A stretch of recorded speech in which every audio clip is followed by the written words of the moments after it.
Hey everybody, Brett from AstartesGaming here, back with another first look. This time we're going to be checking out Mordheim, City of the Damned.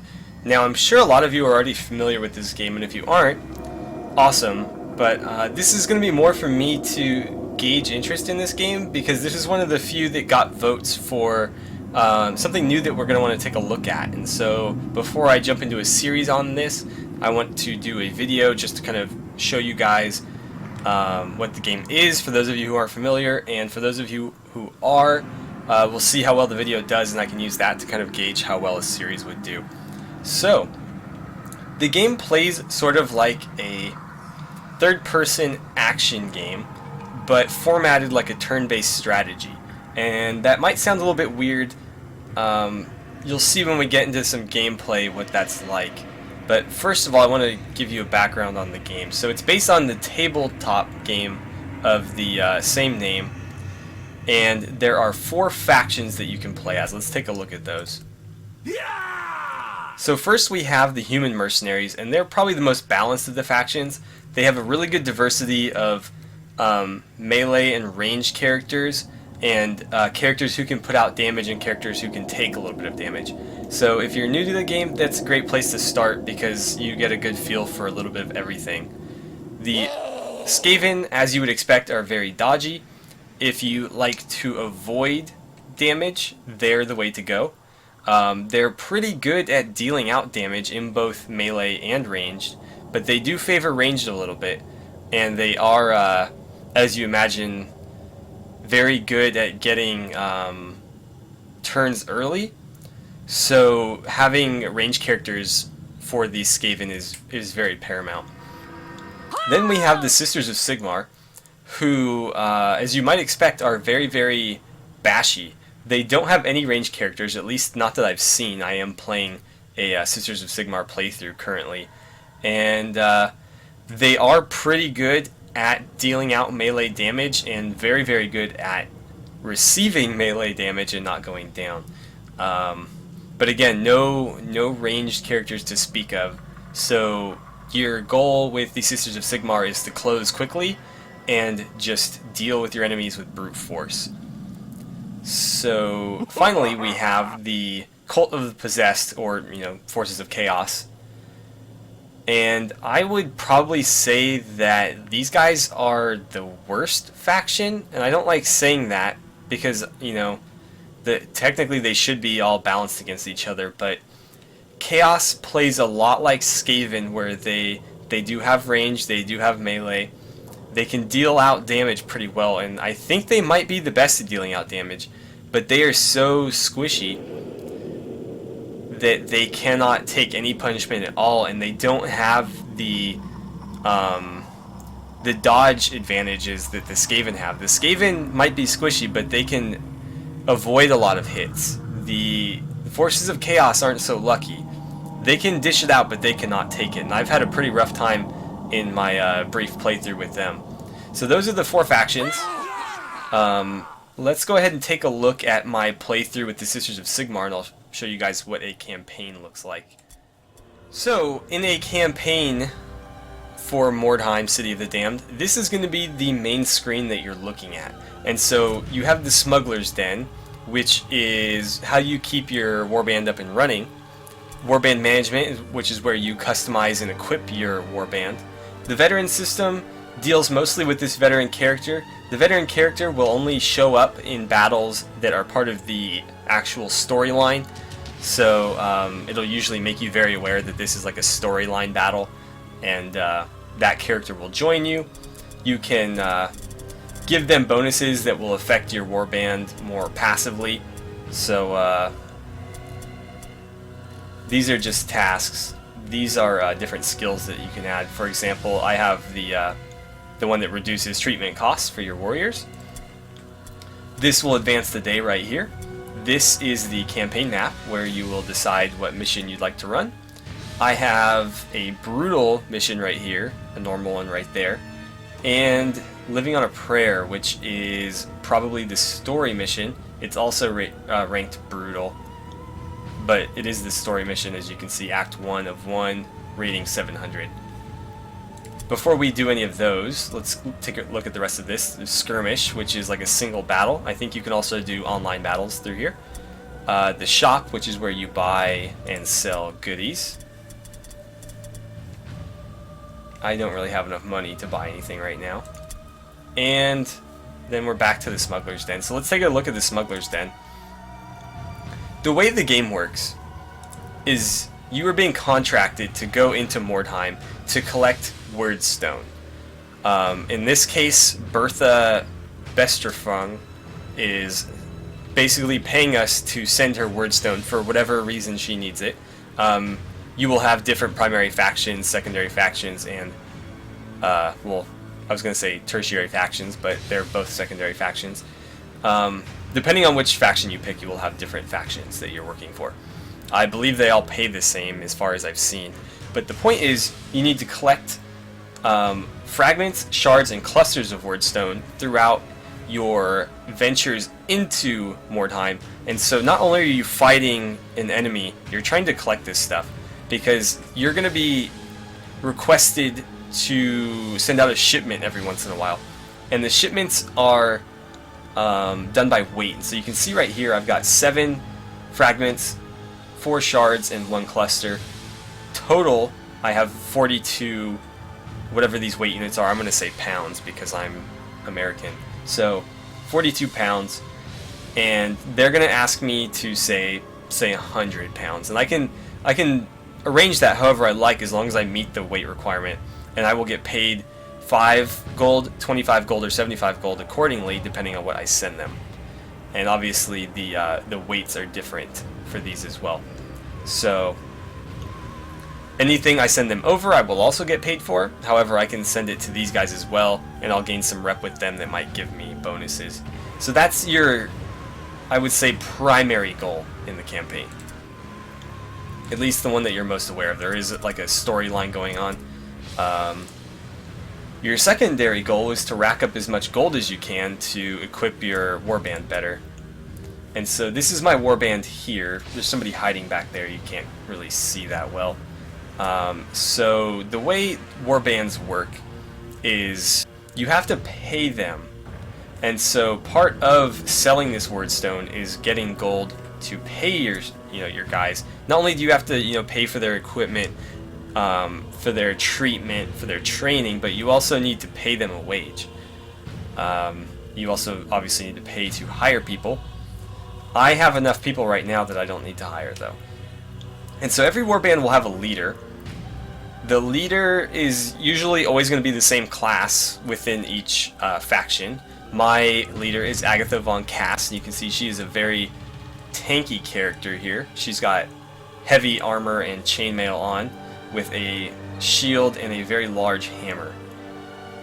So within this screen, you can obviously pay or fire the soldiers. You can equip or unequip them according to whatever you want to throw on there.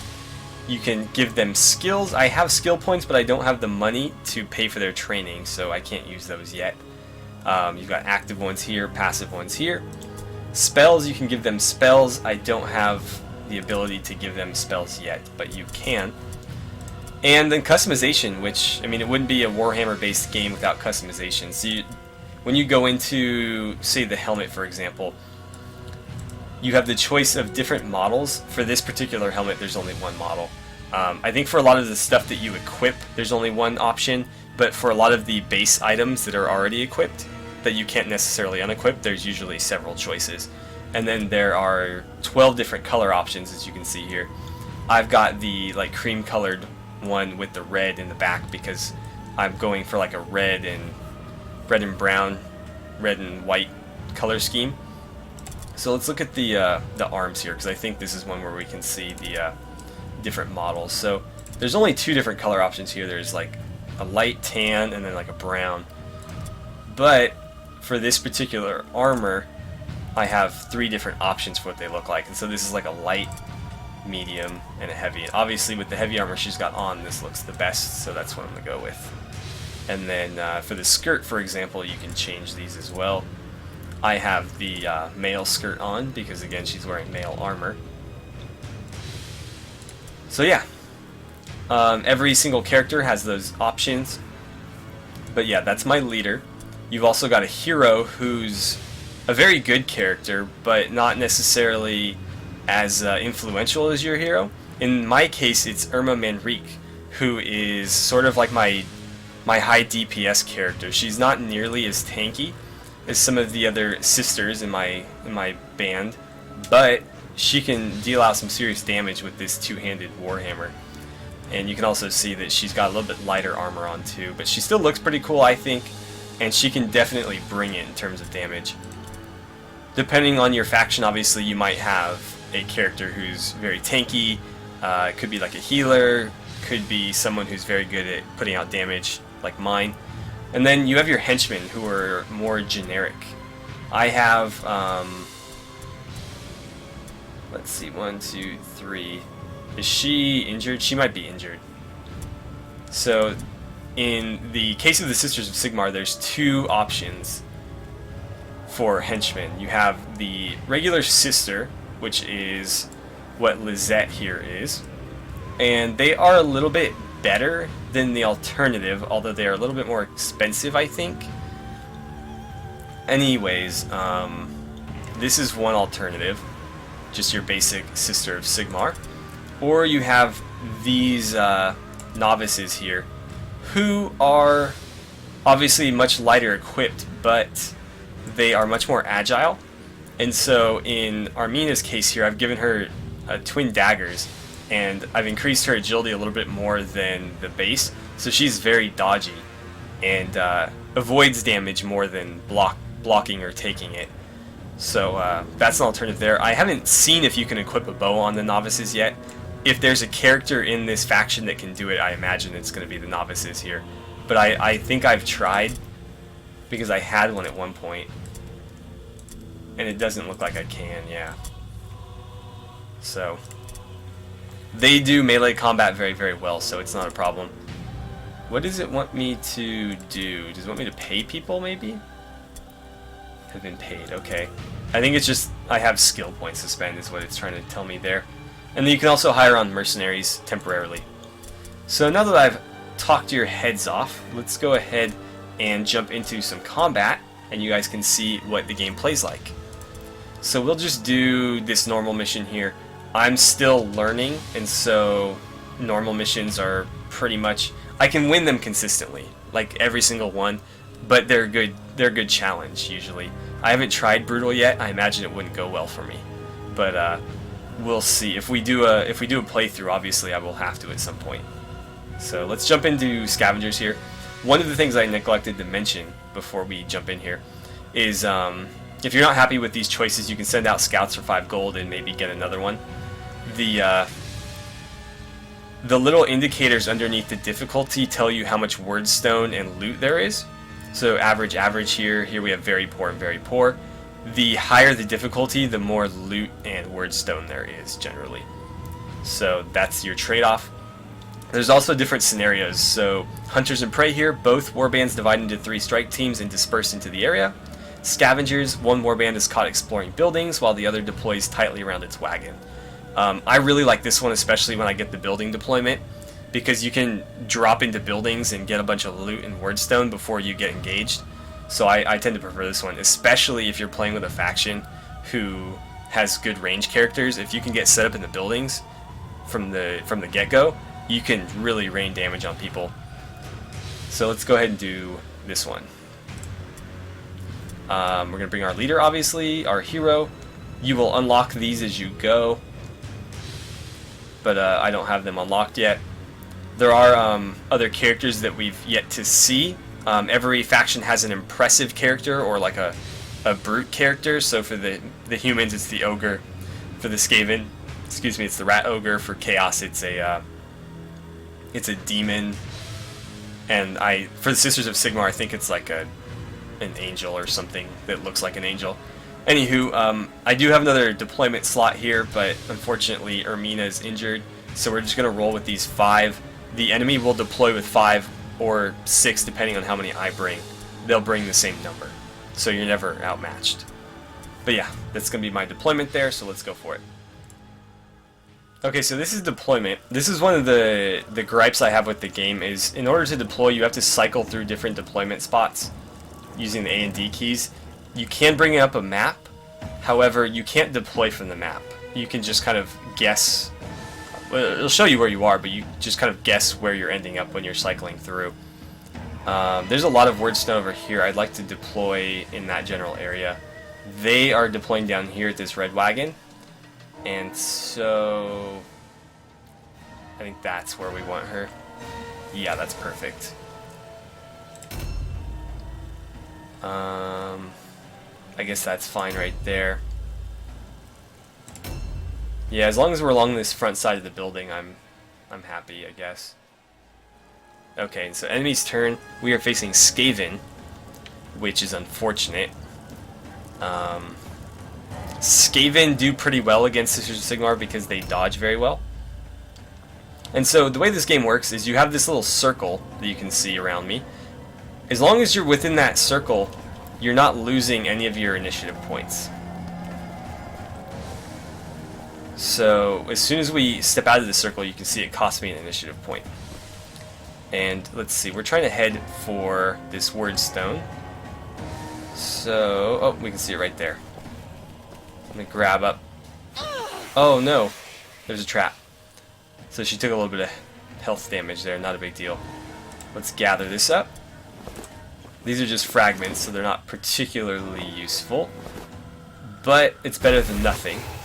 Take a little bit of a warp effect penalty there. Oh, I'm out of initiative. Okay, well, we'll put her on ambush stance. So anybody that walks into that red radius is going to get ambushed. And all that means is that they basically get sucked into combat with her. And she gets the first attack. Although they do get a counterattack. We can't see them, so we don't get to see their turns yet. As soon as they come into sight, we'll be able to watch what they're doing. But we don't have visual on any of them yet, obviously, so we don't get to... we're not privy to that information yet. Okay, so she's got 2 maces, but she's also very mobile. She's a little bit further this way. I think we want to break through here and start coming down this way. Obviously, with these lighter armored characters, I don't want to necessarily be engaged in one-on-one combat, just because they're not going to last very long. However, they supplement the stronger characters very, very well. Can we see any Skaven over there? It doesn't look like it. So what I like to do is I'll send my novices out to collect as much wordstone as they can, and then use my my stronger characters to try to engage the enemy. And then I will worry about getting them into combat. Let's see, I imagine they're going to be coming from there and possibly there. So we should probably get as far this way as we can. Oop, don't want to do that. Because she's wearing heavy armor and she doesn't have the skill required to not take a penalty for it. She has very, very little movement range, that is. So you'll notice like the lighter armored characters can move a lot further than she can. There is a skill that you can get that eliminates that penalty, but I don't have it yet. Okay, I'm going to send Irma this way. Oh, I should have seen that. And I'm going to set up right here. So if somebody turns this corner, they're going to get whacked. Alright. So we have Lizette here. That's the edge of the map. I don't think she deployed where I thought she did. Oh, nope. That was very, very bad on my part. I think everybody else is this way. Yeah. So I've got to walk quite a bit to get there. There's no wordstone over here either, unfortunately. So we'll just keep kind of heading this way. A new round has started. Okay, let's have her grab this. No, don't do that. What's going on here? There we go. And we got one more over there. We'll go snag this.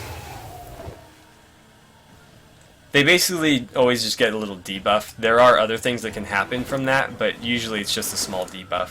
The bigger the word stone you pick up, so for example, if you get like a shard or a cluster, you take a harsher penalty generally, but in this case we're just picking up small little bits, and so it's not going to hurt us very much. Let's have her kind of run over here.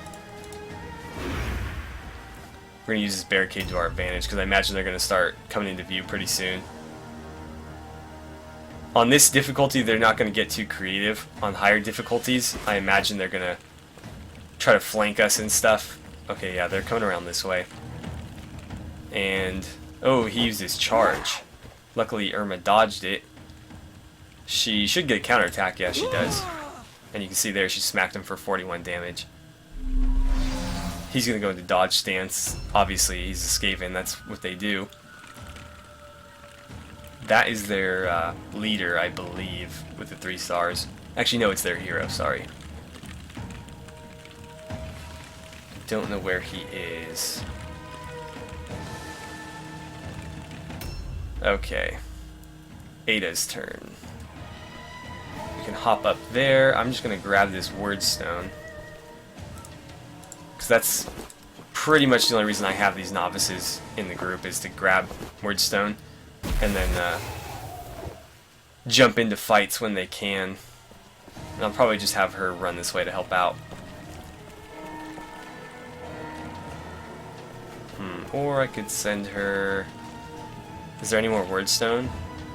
There's one over there. Right there, yeah, I see it. Okay, we'll send her this way then.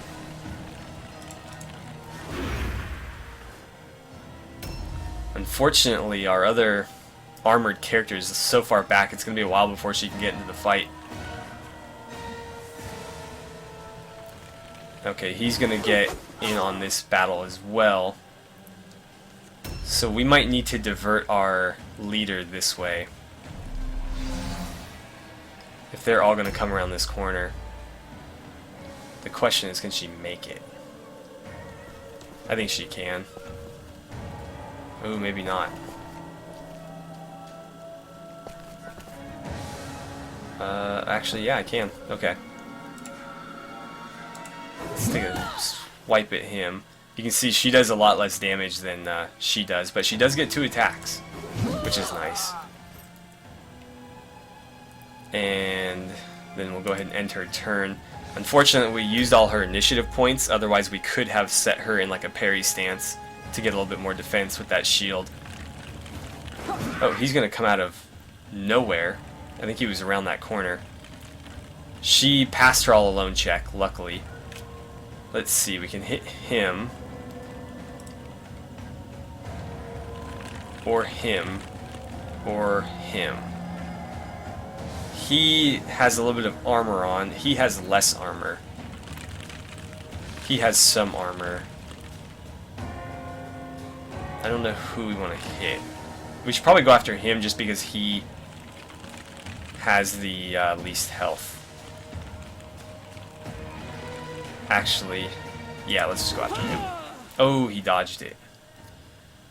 That's no good. She does get another attack, though.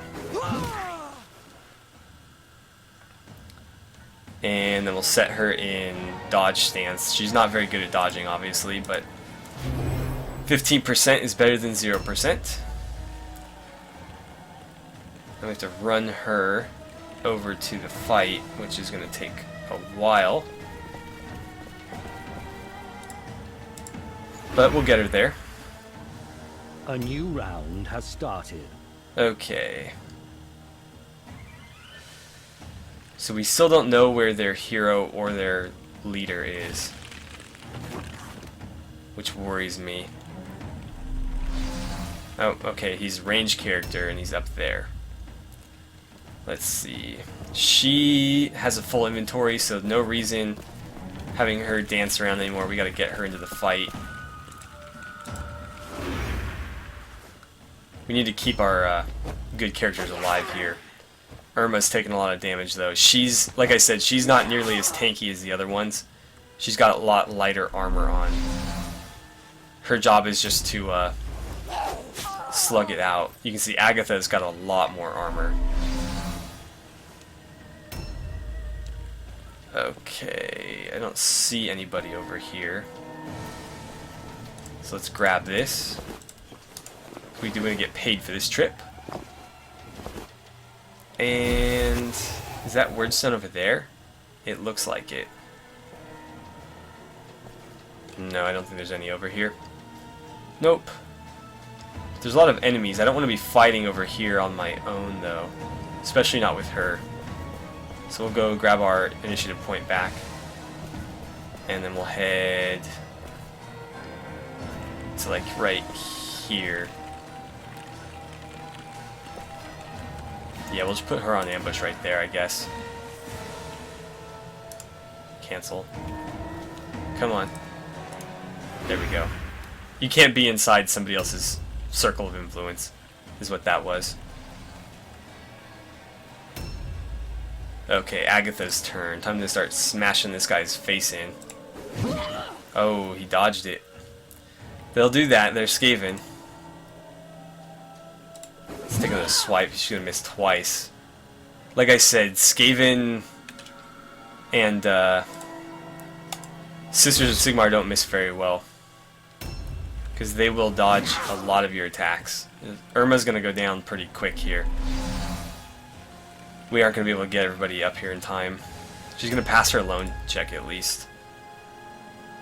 If we could get this guy down, that'd be great. One less person to attack us. And okay, we got him down. So now she's still engaged with him. We're in his engagement circle, so we can't leave. But we can, you know, attack somebody else now. Alright, let's get you as close to the fight as we can. Not close enough. If we had gotten her in this battle with these two, I think we probably would have won this pretty handily, but it's not going so well now. He's going to start shooting at us from the rooftops too, which is even worse. Yikes. So there's half her health.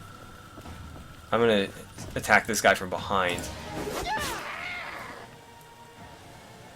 And I think we get... No, we don't get one more. Delay, flee. Let's just end her turn. And he already used his Overwatch. I can't get up there and attack him, can I? Oh, I can. Let's do that then. 80% chance that we'll make it. And not an ideal fight, but if I can tie up their best range character in melee, I'll take it, even if she ends up losing. And we'll put her in dodge. She's got a 50-50 chance to avoid it. Oh, Irma's down. Hopefully not seriously injured. They do have to make an injury roll when they get knocked down. I've seen characters lose limbs and have, you know, permanent effects, permanent lasting effects on them that you don't want on your characters, especially not important characters. But we'll see. A lot of times they're just scraped up and they end up fine. I'm gonna put her on parry stance to use that shield. She's gonna dodge, luckily. The novices are very dodgy. I've been working on their evasion skill. I don't know how else she's gonna handle that. Let's make sure that these guys stay alive, though.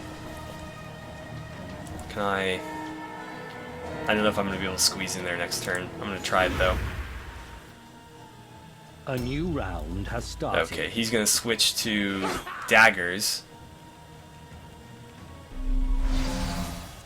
Looks like we were able to get out of the way there, fortunately.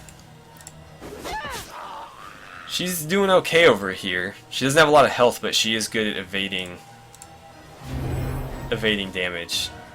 And, you know, when you're lightly armored, that's probably the best way to do it. Okay. Let's just keep wailing away at him. Go dodge there. There's still somebody that we haven't found yet. Okay, Agatha's turn. Knock him out. And then she's free because she's not in anybody's area of influence, so we can actually loot these guys. We've got a shield there. Take the dagger for now. Whose trinkets are we supposed to take? Pask throat cutter and Skosqueal throat cutter. I don't think that was him. Nope. So we won't bother. We'll take a look at this loot right here. That's Pask. We'll take his. Objectives updated. And let's see if I can grab this one without getting caught in there. Oh, that's Irma's thing. They don't really do you any good, except for the side quest. So it's not really worth grabbing unless it's part of the side quest. Do I want to throw her into combat right here? Let's do it. Finish this guy off. Or at least give him another target. The issue with spears is that they bypass parry, and so her parry stance isn't going to be very useful against him. Oh, they routed, so we win. You don't necessarily have to kill them all, you just need to kill enough of them to discourage them from fighting anymore. And so we got 5 wordstone fragments, which is not a lot, unfortunately. But we also got another fragment and a shard as our rewards, and a thing of loot, and then obviously everything that we picked up off of our enemies. Let's see. Irma was our most valuable warrior. We'll have to see what her injury roll is going to be. Okay, so here's the mission report. She got 3 XP. She got a martial advancement. Let's see. Near-death experience, almost a death's door. The warrior astonishingly manages to survive and pull through it. Gains an experience point from this amazing feat of survival. So that actually worked out in our favor, which it very, very rarely does. Outstanding. So she's going to get 3 XP plus 2 more, and she's going to get advancement in every single one of these. Alright, she's going to get 2 XP. She's going to get 2 XP as well, and 2 XP. Your warband is getting stronger. New warriors. So we gained another hero slot. Cool. Hire. We can hire another hero. Let's take a look at that real quick. I don't know that I have a lot of money. We'll have to sell some of this junk probably. But let's briefly take a look at that. Let's pay her treatment to heal her. It's only going to cost me 3. Oh, I need to pay them though? Yeah, I gotta pay them their wages, so now I'm broke again. We have another hero slot. Let's see. Sigmar's Purifier, that's one that we haven't seen yet. And then Sister Superior is what Irma was. Then we have Leoma here, who's just a regular sister, like we've already seen. And another Leoma, who is a novice. I'll probably take a Sigmar's Purifier, because I don't have one of those yet, but that's not going to matter because the video is going to end right about here. So this has been Mordheim City of the Damned. Hopefully you guys found this game interesting. You got to see a little bit of the metagame, a little bit of the combat. If you're interested in a series on this, let me know. I'm playing the game anyways, so I may as well record it. We'll play a different faction though, unless you guys really want to see Sisters of Sigmar. Either way, we'll probably start a new Sisters of Sigmar, just so you guys can see it from the beginning. But yeah, that's going to do it. So as always, thank you so much for watching. Don't forget to like and subscribe if you enjoyed the video. Please feel free to share my videos however you guys see fit. And I will see you guys back here for the next First Look video.